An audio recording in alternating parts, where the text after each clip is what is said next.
So the kids dared me to vlog like this with my little Coolia buns. This is what I have to do to my hair to make it have body or curly or wavy when Jada's not here. She's at school today and I don't mess with the curling iron because I don't want to get burned. I am such a doofus when it comes to that type of stuff. So I have to do this. I've had it in since about 7 o'clock this morning. It's 10 o'clock right now, so 3 hours should be enough. I'm getting ready to do the video on gingerbread men cookies. Oh, that's kind of hard to say fast. So I have a lot of cameras set up because I want you guys to feel like you're here in the kitchen with me. And so I don't know how I'm gonna edit all this, but it's gonna happen. Hey guys, Barbara here, and this is the season for cookies, of course. So today I'm gonna show you guys how to make gingerbread man cookies. So I just came and put on the light for the Christmas tree. There was some kind of shooting today about 8 miles away from my house. My friend Leah is safe, she works in that vicinity. But that stuff, after you watch it all day on the news, it just starts to give you anxiety because you start thinking, oh, it could happen at Jada's school, it could happen when we go to the movies. And sure, it can happen anywhere, but it's just like really sad that 14 people were there this morning and now they're dead. That really is affecting me. So I took all day to do the show for gingerbread cookies because Jada had to help me decorate, you know, when you're begging people for help.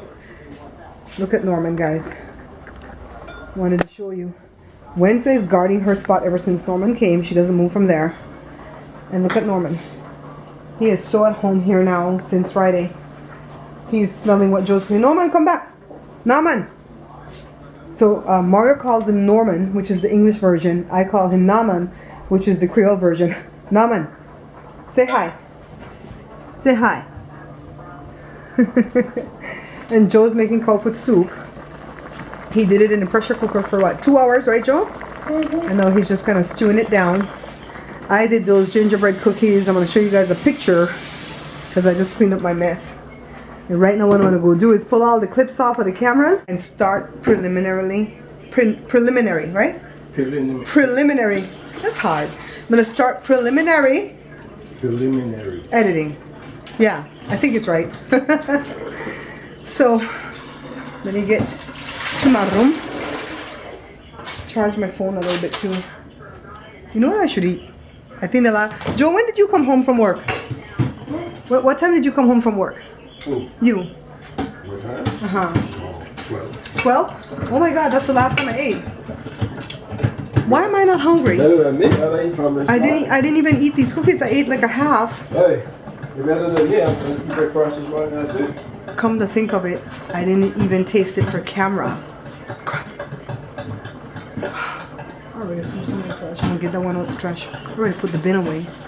I'll let Jada taste it when she comes back. You guys know how we roll. Where you going? Come. Come, puppy. Come. Come, puppy. Not you, Wednesday. Not you. They're so competitive. Get to come out, Nico. So Joe is busy eating his cow foot soup, guys. Where's Norman? Is he in the house? Where? Where is he? Look behind the chair. Hey, Norman. Where are you, buddy? You sure he came in? Joe, are you sure he came in? Yeah. Norman, is he on the table? Oh, no. Okay, I see him. Oh, he scares me, Joe. Mario left me with his prized position and I'm so afraid to lose him. Yeah, so Joe is slurping his soup, but I just went in here to pull off the clips off my camera from all the recording that I did today, and then I checked Facebook and I saw these RIPs, and when I went to go check, it was, I don't know, what do we call her? Is she a friend? Mm-hmm. Huh? Do you still consider her a friend? We'll make her a friend back. Well, she was a friend. She and her husband were friends with Joe before I met Joe, since what, 1980 at least, right, Joe? Mm-hmm. And then Joe is the godfather to one of these people's children. That little boy is about 32 now, 33, 35. And Joe and I got married in 86. And we moved out to this area in 1991. And all we had was each other. We had this lady, her sister, and me. We didn't have anybody out this side because we didn't know anybody in this town. and it's 50 miles east of LA, so we were like really lonely and scared. And she and her sister were very, very good friends. I have to come in here to finish the rest of the story because the lighting is so good for Joe over there, but for me, it looks like you could put groceries in my bags. Anyways, we were really, really good friends. And then something happened where she betrayed me. It doesn't even warrant getting into right now, but it really, really hurt me. And that was back in 1995, right before I got pregnant with Jada. And I just walked out of her life. But anyways, we went to different Christmas parties at Joe's company from 1995 to 2001. The ending of 2001 was the last Christmas party. And I'd always, go over and say hi to her sister and to the husbands. And I pretty much didn't look at her. She didn't look at me. And so her older daughter and her son, the one that Joe stands for, they have always been such darling children. Even when we weren't talking to each other, that older daughter would come. She was only 17 or 18 at the time. And she would bring gifts for Joshua and Jory because she adored them. Ever since I had the kids, she really adored them. And she works at the hospital that we go to now. And if she knows that we're there, she goes out of her way. She's a nurse. She goes out of her way to come and see us and hug the kids and stuff.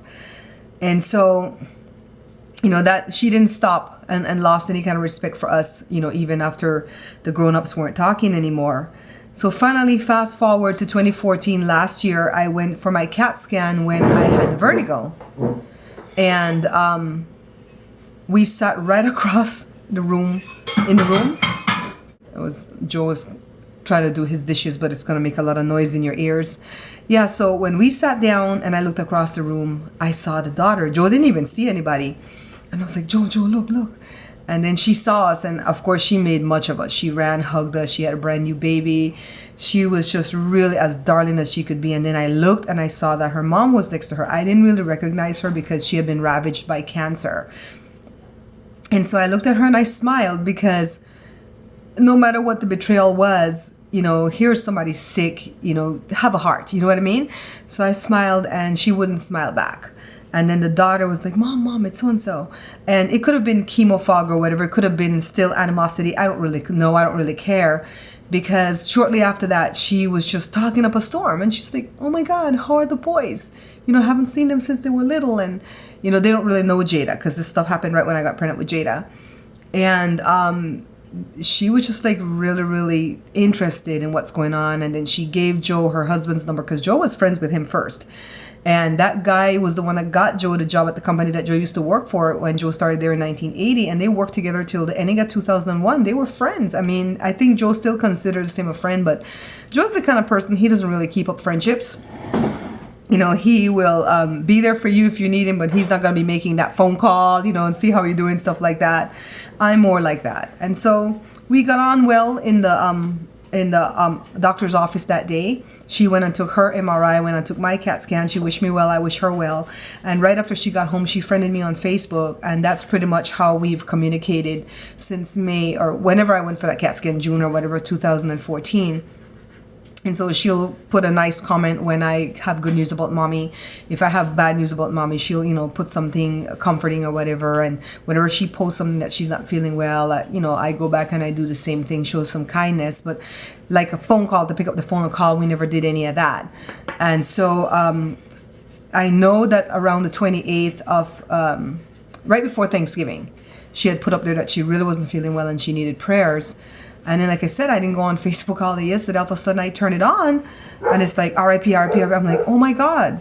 So it just kind of hit me. And honestly, I don't know what to feel. Because, of course, I don't feel any joy over that. That's not what I'm feeling at all. I feel like a sadness inside of me, but it's not like when it's somebody closer to you and then you just break down and cry and get it out. It's just like it's stuck in here. And of course, Joe still considers them friend, even though they had hurt me and Joe pulled away. Joe doesn't have animosity and bitterness and stuff. One for me, baby, thank you. He peeled me half a grapefruit. And so I told Joe, I said, I don't know what to feel. I really don't. I feel sympathy for the children, especially the two older children that have been so good to us throughout the years. Joe, is this a funeral that we would attend? Do you guys see what I'm saying? That I really don't know what to feel. I do feel a sadness inside of me because she's not old. She's probably like Joe's age, 58, going on 60. And I'm still very good friends with her sister, the sister that was living out here with us. She lives in Belize. Now, when I went to Belize in '08 with Mommy and Jada and my Aunt Jenny, I made it my business to go visit her sister and the sister's husband at their house in Belize. And then the husband comes this way and he visits with us. So that's the brother-in-law, right? And so we're still connected to the family. But it's like, I wrote the daughter, I found her Facebook, and I just gave her my condolences, and I told her, please let me know if there's anything we can do, and also let us know when the services are going to be. It's very sad, and they're a big family. They're a huge family. So, yeah, I guess the best thing I can do is just start praying. Just start praying, because it really hit me. It really hit me that she was gone. And I guess I'm glad that we had some kind of reconciliation, if you want to call it that, because, you know, I'm the kind of person that when you have hurt me and the hurt is so bad and the trust is gone, I can forgive you and I can move on, but I don't know that I can get up in the bed back with you again. You know what I mean? So I think that's where our relationship was. I had forgiven her years before I saw her in 2014, because if I hadn't forgiven her, I wouldn't have been able to smile at her. When I saw her, I would have been wanted to slap her or stab her or something. But then when she talked out there and she was just like her normal self, and like I said, we had some type of friendship through Facebook. I don't know what kind of friendship it was, but it was some type of friendship. And then now she lost her battle with breast cancer. She had been battling for years, for at least 5 years, I think, off and on. Makes me appreciate even more how blessed Mommy is, you know? So, and then we're dealing with the shootings that happened right here, 8 miles from my house. At the, what kind of center? Some kind of center they had it at. 14 people dead. It really hits me hard because 14 people were alive today looking forward to Christmas, and now they're gone. Man, that sucks. Well, let me go see who's calling, okay? It's Thursday and it's 1:30, and yes, we did come to a decision that we are going to go to that lady's funeral. I was in touch with her daughter, and she answered right away, and the services are going to be held right, you know, pretty close to where the shop is, and it's going to be Thursday the 10th at noon. So no matter what kind of work we have to, whatever orders we have to fulfill, we're still going to go. I don't know if we're going to go to the repast, if they have a repast, but I'm definitely going to go to the going home services. Update on the shooting thing. It's really starting to affect me mentally, because I'm the kind of person that when these things happen, I kind of watch TV all day. And I really can't get my mind and my eyes off of it. And I just kind of pray for the families that have lost loved ones, and for the families that have injured loved ones. Because we tend to say how lucky they are to be alive, but then some of them have to go through a lot of therapy and rehab and stuff to get better, you know. And for instance, if Joe was even shot in the arm, we would be dead in the water, because he needs his arms to, you know, print, and we don't print. Me and the kids don't print, you know. So I've been praying for all that, and just wishing that I had money to start donating somewhere. I don't even know if they're collecting an offering for anything, but whenever stuff happens like that, I'm just like, okay, donate. I don't know what else to do.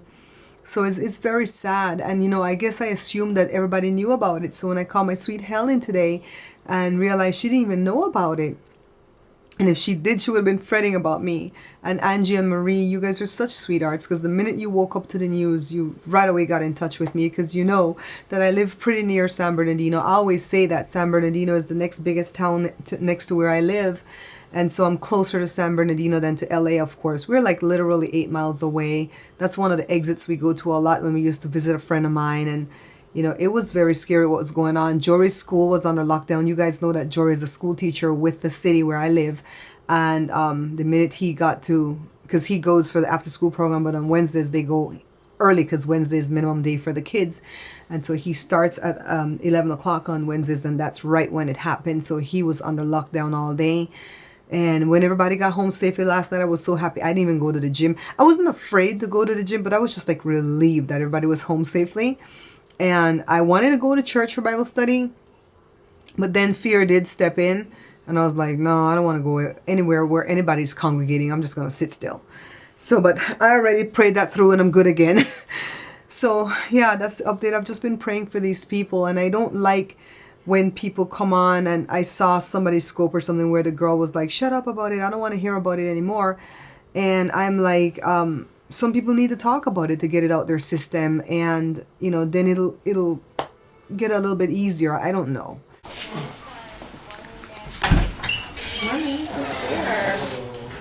Hey, Mario. Oh my god! We have a runner! Norman, hey buddy. Hey Norman. Okay, that was underwhelming. Right? Norman, Now you're he's not gonna do even his back stuff. to see me. Okay, now see, he's processing. He came back. He came back. Oh, you know I thought I was gonna leave him. Look at his He seems tail. like he's like Look tired. at his tail. Joe, keep the front door open. It's hot. Joe. Joe doesn't hear. Did you miss me? See, I told you he was coming back. That day that you talked to him Yeah. on Periscope, oh my got God, he was excited? like that. He was like that. I was like, oh my God, he's so happy. Look, he's so happy. Was he good? Yeah, He was right so next to me good. before Yeah. you- He was so good, Mario. You didn't even have to worry about him. I know he was in good hands. Did he get along with the other dogs? Morning, guys. I forgot what day it is. Joe, is it Sunday? Right, so Mario came to pick up Norman. And Norman was a darling, by the way. Thank you so much for watching, liking, and subscribing. Please check out my other channels right here to the right of your screen, the cooking channel, the product review channel, and Joe's channel. The links are in the description box.